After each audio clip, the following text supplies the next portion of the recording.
कांग्रेस नेता राहुल गांधी ने आज महाराष्ट्र में चुनाव प्रचार शुरू कर दिया और नागपुर में उन्होंने संविधान बचाओ सम्मेलन किया। संविधान की लाल किताब लहराई भी और लेकिन अब इस किताब को लेकर बीजेपी ने एक बड़ा दावा कर दिया है।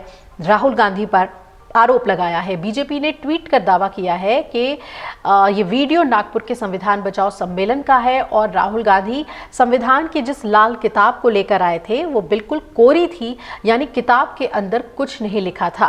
बीजेपी ने इस कोरे संविधान की किताब को बाबा साहेब अम्बेडकर के संविधान का अपमान बताया और ये कहा कि एक तरफ तो राहुल गांधी संविधान बचाने की बात करते हैं, दूसरी तरफ संविधान की कोरी किताब लेकर घूमते हैं और आरक्षण खत्म करने की बात करते हैं।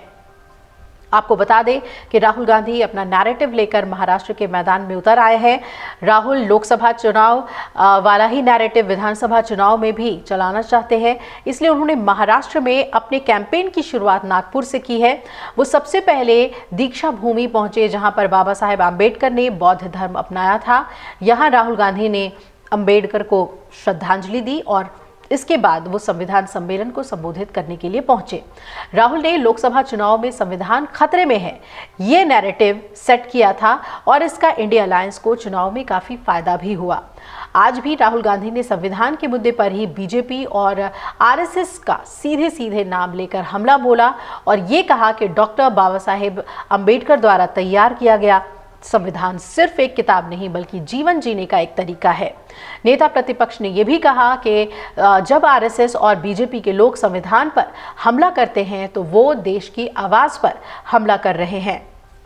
राहुल लोकसभा चुनाव वाला ही नैरेटिव विधानसभा चुनाव में भी चलाना चाहते हैं, इसलिए उन्होंने महाराष्ट्र में अपने कैंपेन की शुरुआत नागपुर से की है और वो सबसे पहले दीक्षा भूमि पहुंचे थे।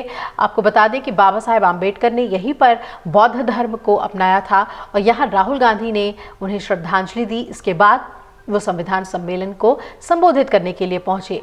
राहुल ने लोकसभा चुनाव में संविधान खतरे में है का नैरेटिव रखा था और इसका फायदा बहुत ज़्यादा मिला था विपक्षी पार्टियों को और आज भी राहुल गांधी ने संविधान के मुद्दे पर ही बीजेपी और राष्ट्रीय स्वयंसेवक को सीधे सीधे अपने निशाने पर लिया, कई बातें कही। राहुल गांधी ने यह भी कहा कि देश में जाति आधारित जनगणना जरूर होगी और इस प्रक्रिया में दलितों, अन्य पिछड़ा वर्गों और आदिवासियों के साथ हो रहे अन्याय का पता चलेगा। नागपुर में संविधान सम्मान सम्मेलन को संबोधित करते हुए राहुल गांधी ने कहा कि जाति जनगणना से सब कुछ स्पष्ट हो जाएगा, हर किसी को पता चल जाएगा कि उनके पास कितनी ताकत है और उनकी भूमिका क्या है। राहुल गांधी ने यह भी कहा कि हम 50% आरक्षण सीमा की दीवार भी तोड़ देंगे और डॉक्टर बाबा साहेब अम्बेडकर द्वारा तैयार किए गए संविधान को सिर्फ एक किताब नहीं मानते हम, बल्कि ये दरअसल जीवन जीने का तरीका है। नेता प्रतिपक्ष ने अपने संबोधन में यह भी कहा कि जब आरएसएस और बीजेपी के लोग संविधान पर हमला करते हैं तो वो देश की आवाज पर हमला कर रहे होते हैं। राहुल गांधी ने और क्या कहा, सुनवाते हैं आपको।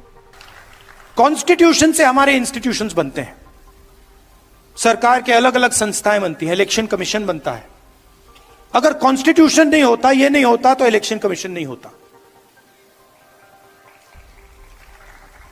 राजाओं महाराजाओं के पास इलेक्शन कमीशन नहीं होता था।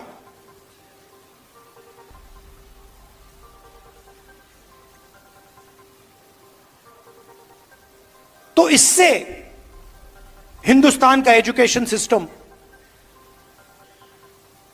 IIT, IIM, primary education system, secondary education system, ये सब निकलता है। पब्लिक अस्पताल यहां से आते हैं। इसको आप मिटा दीजिए, आपको एक पब्लिक अस्पताल नहीं मिलेगा, एक पब्लिक स्कूल नहीं मिलेगा, एक पब्लिक कॉलेज नहीं मिलेगा, सब गायब हो जाएगा। अगर आप ये वीडियो YouTube पर देख रहे हैं तो हमारे चैनल को सब्सक्राइब कर बेल आइकन दबाएं और Facebook पर देख रहे हैं तो हमारे पेज को लाइक करें। 8 मिलियन प्लस सब्सक्राइबर, आपके इस भरोसे के लिए बहुत धन्यवाद।